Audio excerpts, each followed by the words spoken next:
Welcome to Lesson 5. In our last few lessons, we broke down the SCOR model into its foundational elements. These are the repeatable processes of plan, source, make, deliver, and return. The metrics we use to judge performance and the benchmarks we use to compare ourselves to the best. Now, this entire framework is how we build truly effective supply chains. In this lesson, we are diving into the most important element, metrics. And this is the scoreboard that decides if you win or lose. We're going to cover the why you need them and the what they are. Now, before we go on, I want to ask you a question right now. Do you just look busy or are you actually effective? Now, think about that person who always looks stressed. They put all-nighters, they look totally productive, but then they get a C on the test. Now, I saw this same thing running a huge warehouse. My manager would brag, look, our truck utilization is 95%. Now, what does that mean? It just means every semi truck is jammed full when it leaves our dock. Now, you feel great about that. You probably feel totally efficient. But really, was it a win? We had perfect full trucks, but our customers were yelling because their orders were late and messed up. Why? Because that perfect metric forced us to rush the packing, leading to chaos and mistakes. Now, that 95% number is what we call a vanity metric. What is a vanity metric? It's the measurement that makes you feel good about your effort but tells you nothing about the final result. It's like chasing social media likes instead of building a real life. You're celebrating the activity, not the impact. That's our common enemy in business. So, how do you stop just looking busy and start being effective? Now, you need to know the difference between a lagging and a leading indicator. Lagging metrics are the score at the end of the game. Now, this could be revenue, profit, your final report card grade. In other words, they are historical. They tell you what had already happened, and they have zero actionability. You can't change yesterday's grade, but leading metrics, on the other hand, are the steering wheel. Now, think of it this way. Lagging is looking in the rearview mirror. Leading is looking through the windshield. Metrics like cycle time are predictive. They look ahead. Now, they are for you, the manager, to drive improvement. They let you correct course before the crash happens. Now, for example, let's look at order cycle time. Now, what is that exactly? It's the clock that runs from the second the customer clicks the buy button to the moment that package lands in their hands. Now, that's your total speed, your responsiveness in one number. It's a leading metric. If you see that total time creep up, say from 5 days to 8 days, you know a failure is coming. You correct the bottleneck on day 8 before the customer gets mad on day 15. That is the steering wheel in action. Now, if you fix the leading metrics, the lagging ones will take care of themselves. But here is the single biggest mistake people make when they start a business. They chase perfection. They want 100% service. Now, that may sound awesome. Now, you want your customers to be happy, obviously, but there is a hidden curve of distraction you have to avoid. Now, for most of the journey, improving service will cost a little more, like going from cheap lunch to a regular lunch. So it's kind of linear. Now, This is what is called the efficient zone. But then you hit the knee of the curve. You go from 96% to 99%, and the cost doesn't just go up, it goes up exponentially. You're now paying for next day average. You're renting extra warehouses. Now you are destroying your profitability just to get a perfect score. So the goal is not to be maximal. The goal is to be optimal. What does optimal mean? It means finding the best possible balance. Think of it like buying ingredients for a new restaurant. You want super fresh tomatoes, 100% reliability. But if those tomatoes cost 5 times more than the ones that are 95% perfect, you can't afford to buy anything else. Optimal is choosing the 95% tomatoes so you still have enough money left over to run the lights and pay your chef. Now, it's the point where service is high enough to keep the customer, but the cost is low enough to make a profit. So now you know the goal is optimal. But why do we even need this official scorecard? Why measure at all? Because in business, everyone can claim they're winning, right? And they usually do. I can feel like I lost 10 kilos this month because I exercise every day. But my feeling means nothing until I step on the weighing scale. That scale is the metric, it's the moment of truth. Now, without a scoreboard, you are just running around feeling busy and claiming victory, but you have no objective reality. Metrics are important because they are the anti ego device. They stop self deception. They force you to face the truth of your performance. They tell you exactly where you are winning and exactly where you are leaking money. They give every single person in the company, from the warehouse floor to the CEO, a common language to talk about success. They turn emotional arguments into conversations about cold, hard data. Now, here's the problem with the real world today. Let's say you and your friend both run identical online stores. You sell identical products. You are both trying to measure your responsiveness. You say your order cycle time is 5 days. Your friend says hers is 3 days. Now, who is the winner? You have no idea. Why? Because she starts her clock when the order leaves the warehouse, whereas you start your clock when the customer clicks buy. You are using totally different definitions for the same word. Now, this is the state of business right now. It's the wild west of metrics. There are no easy standards. Every company, every department, and sometimes every manager wants to invent their own way to measure something. But if you can't compare your own department against each other and you can't compare yourself to other companies, you can never truly know if you're winning or losing, right? Therefore, you need a neutral standardized referee. In other words, you need a unified language. Now, that is what SCORE gives you. Remember lesson one? SCORE breaks the entire supply chain into five simple, repeatable pieces: plan, source, make, deliver, and return.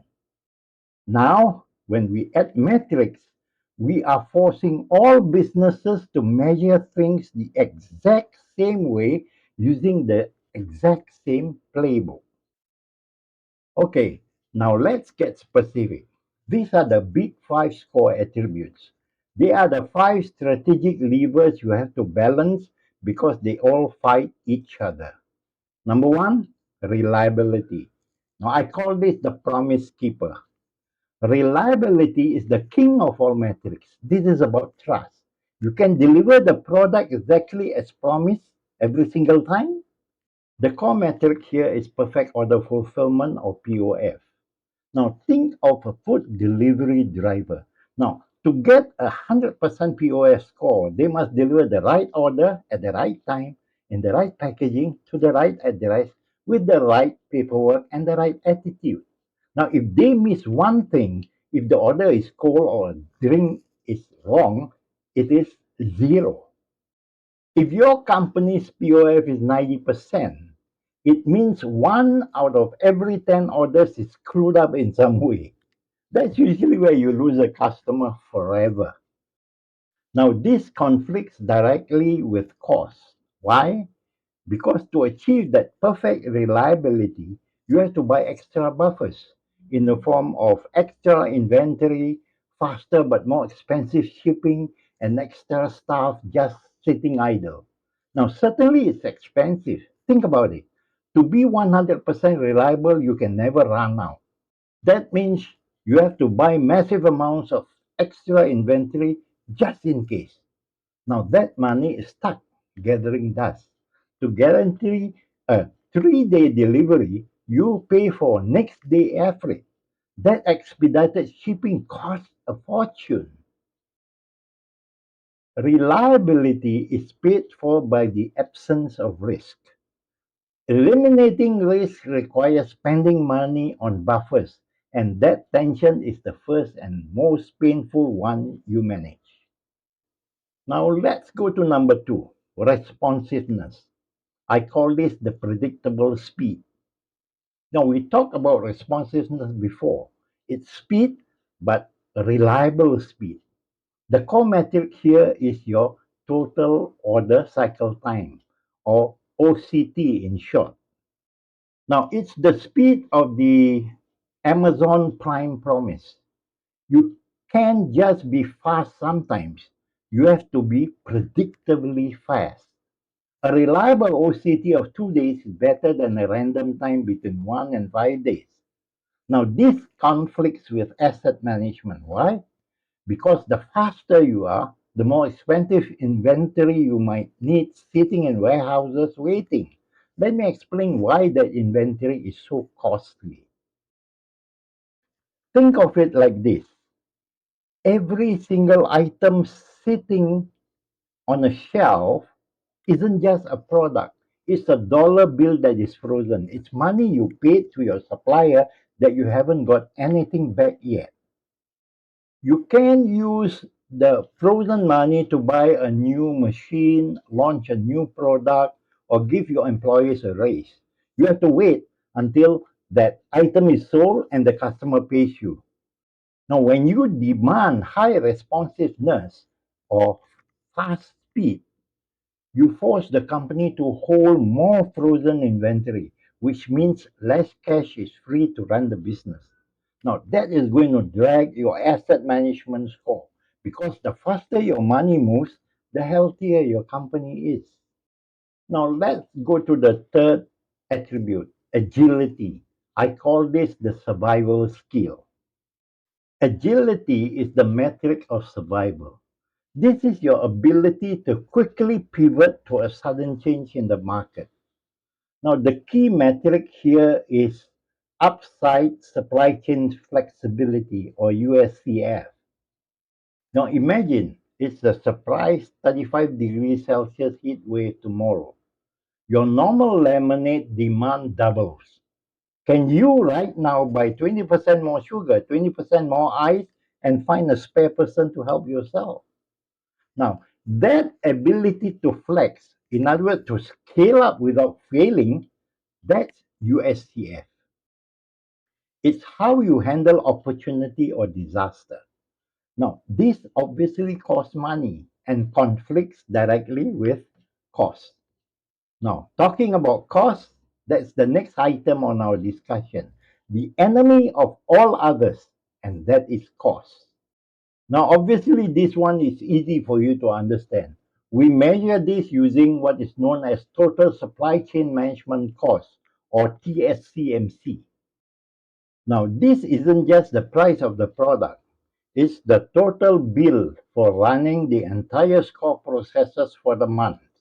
They include trucks, warehouse rent, labor, insurance, computer software.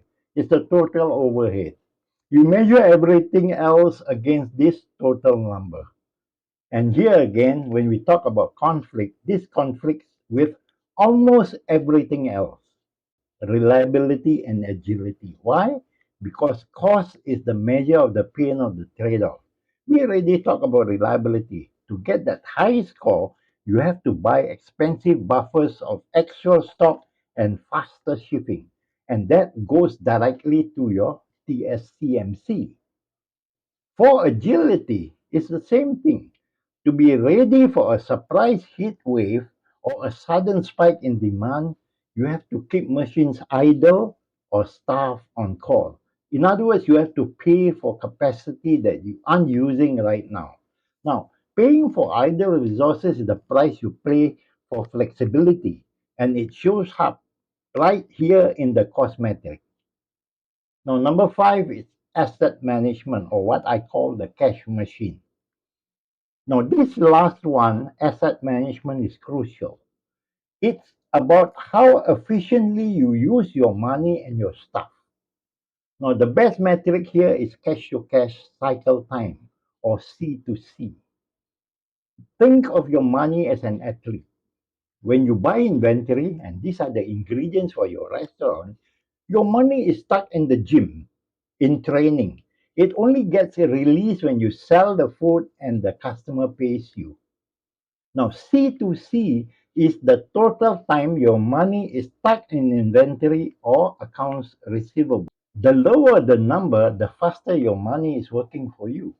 A short C to C means you are a cash generating machine. And of course, when we talk about conflicts, guess what this conflicts with? Responsiveness. Why?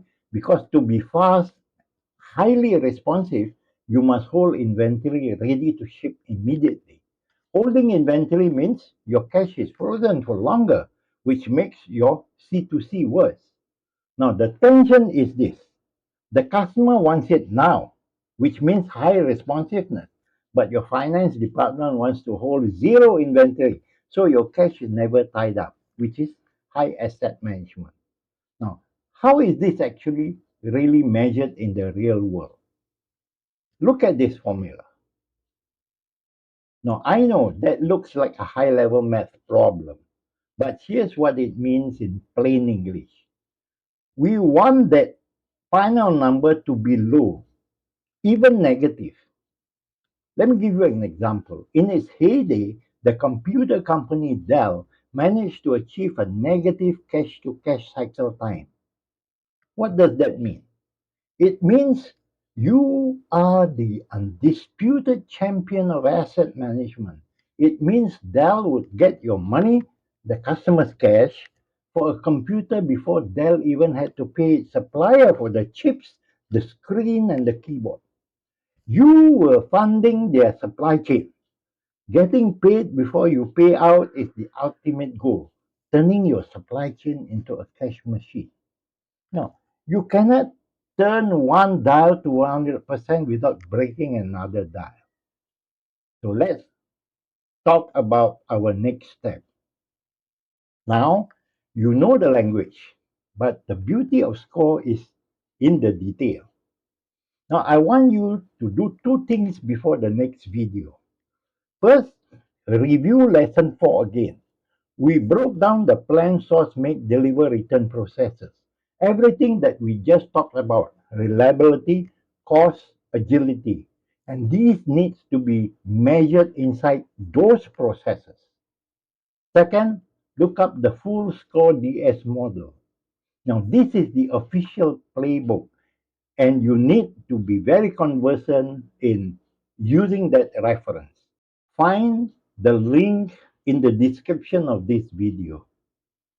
Then you find the section on level 1 metrics. See the full definitions and how they are calculated. So let's look ahead now. You know the big five already, but simply knowing the metrics is not enough. In the next lesson, we are going to talk about diagnosis. In other words, how to use these strategic metrics to pinpoint the single most critical problem in supply chain and start fixing it. We'll also introduce the concept of benchmarking. How do you know if your perfect 95% is actually good? Now, once you master these diagnostic concepts, I will coach you on the final phase: how to apply these diagnostics in the real world to redesign your existing supply chain, giving you the power to transform a struggling business into a cash generating flow machine. The world is moving too fast for vanity metrics. You need to look up. You need a strategic view. You have to manage the tensions and the conflicts in the big five. Because when you are chasing perfection, you are running a race to the bottom.